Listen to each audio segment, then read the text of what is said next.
бесік жырын айттыңыз.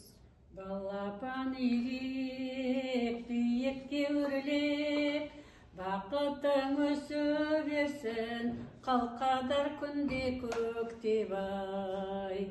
Бақыт сол бала шағаңа амандығы ай, көрмейік еш уақытта әрине жамандығын ай.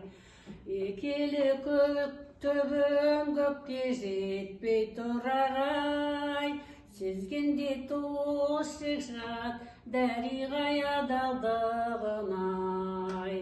Балапан үйреп, биікке өрлеп, бақытың өсе берсін, құлындарым күнде көктеп ай. Ал құлындарым, енді мен сендерге бүгін өз батамды берейін, бақ-дәулетім берсін, пайғамбардың берекесін берсін, ұзақ ғұмыр берсін, баянды бақыт берсін.